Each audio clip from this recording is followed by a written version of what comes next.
All right. Well, hi everyone. Thanks so much for being here today. I'm really excited to talk about a question that many marketers are struggling with right now, which is when does AI advertising help us and when does it hurt us?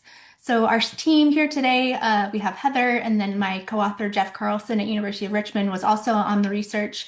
We studied how consumers react when they notice AI in an ad, whether that's through imagery or through labels attached within the platform. And we found this really fascinating push-pull pattern. AI can make ads feel more engaging, but at the same time, make consumers like the ad less. So today I'll walk you through what we discovered across 4 studies and what that means for advertisers. So marketers today love AI, as we know, because it's fast, it's cost-effective, and customizable. But really the dilemma is what's shown here. In the Pew data that we looked at, 52% of Americans say that they're more concerned than excited about AI.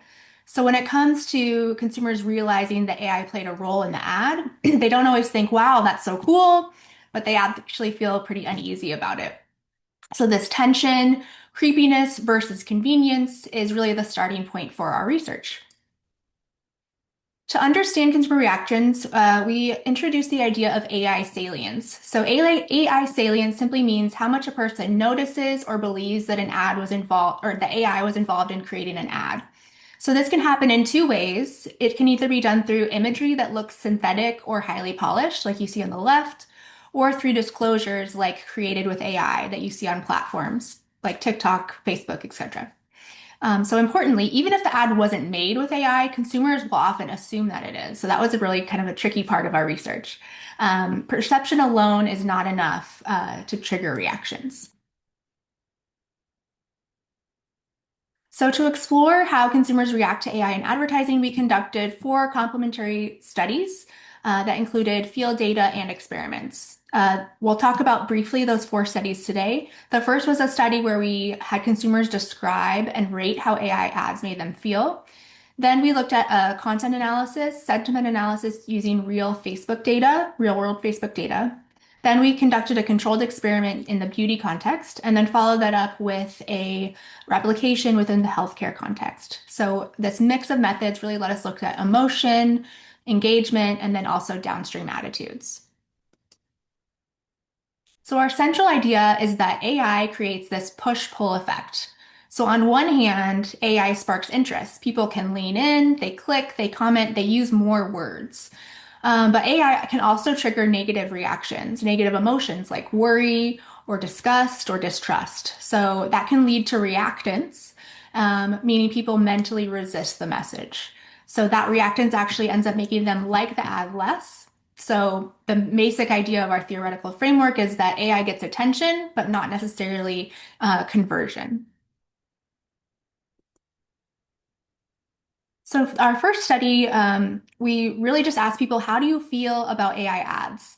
And using text analysis, Luke text analysis, we found that people used far more negative words than positive ones when they were describing how they felt. So this was really just like an open-ended qualitative question where we kind of were looking here at the naive theory of consumers and AI advertising. Then we asked them specific emotion questions, so a quantitative evaluation of emotion, and found that people were most likely to say that they were hesitant, alarmed, and anxious when they thought about AI and advertising. So even before seeing any specific ad, the idea of AI advertising raises some emotional flags in the consumer. So people again weren't saying like, oh, AI, cool, we love technology, but actually more like something feels off here. So after that study where we kind of got this sense that there was some negative associations with AI advertising, we turned to a real ad that was posted by Maybelline, a makeup brand that you might be familiar with. So what we did is we took all of the comments and looked at the sentiment of those comments, the word count of those comments, as well as we were able to search for and identify intention words. So what we found is that 44% of the comments mentioned AI without any, prompting done by the brand. So people are noticing it. The comments that were related to AI were longer and had more likes, but they were also more negative. So what we're showing here really is that the engagement is happening, people will talk more about it, but when they're talking, it's negative.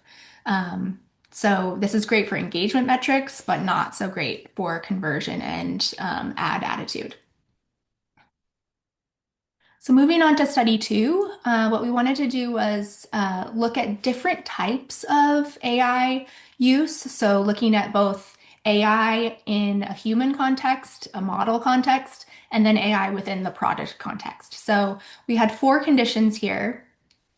So we have AI-salient, where we are identifying the first AI model, comparing that to no AI with the model, and then a product version where we say image generated by AI, but actually focusing in more on the mascara product versus the model itself.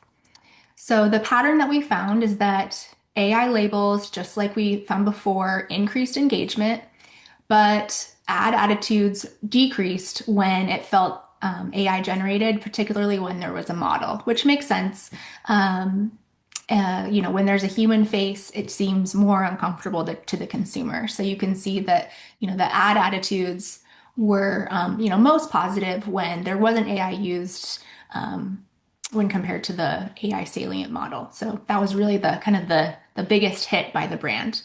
And then we also tested the mediation path here and found support for our theoretical framework.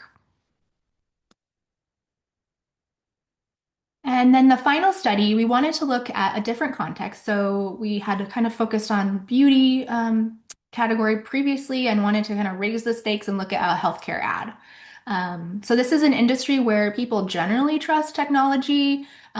So we felt like this was a pretty conservative test. So we created three versions here. One with no AI used, a second where an AI tagline at the top is listed. So this ad was generated by AI. And then we wanted to push it even further and really emphasized in the imagery that it was highly salient in AI, and also turn that little disclosure red as well. So what we found here is that, even in healthcare, as AI salience goes up, attitudes go down. So it's a clear step pattern that we're replicating and seeing, again, not just in the beauty industry, but also in healthcare. So the more obvious the AI, whether that's through imagery or through disclosures, the more negative the reaction. And again, we replicated that mediation path from our theoretical framework.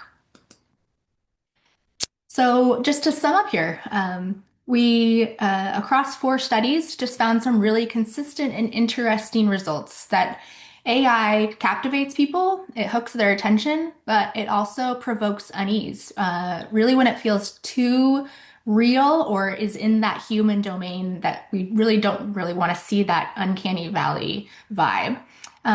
So it really stems from this idea of loss of control, fear, hesitancy, and those emotions are really driving the resistance. So it's not so much the technology itself, but the emotions that come up. So in short, AI can make an ad engaging, but it can also make the ad less persuasive and less likely to convert.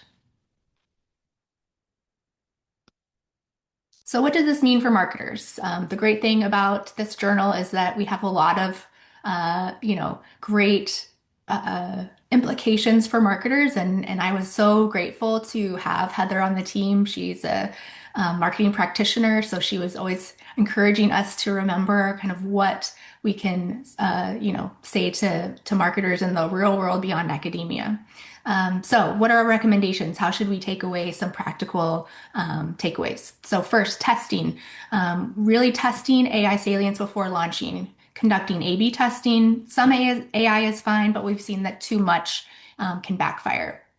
Be thoughtful about disclosure. It might seem like over disclosing is a good idea, but actually what we see here is that the more intense the disclosure, the more salient of the AI use, that actually generated more fear and resistance. And then in terms of framing, we can minimize AI salience when possible, especially in ads featuring people, and try to actually use some positively framed language around kind of looking at AI as a collaborator within the process. So it's not just that AI did this, but along with AI, our creative team built this ad for you. So to wrap up, AI in advertising isn't inherently bad or good. It's a pretty powerful thing that we all know. So when we understand the emotions that AI can evoke, we can really design campaigns that can capture attention and then also avoid triggering that resistance. Thanks so much.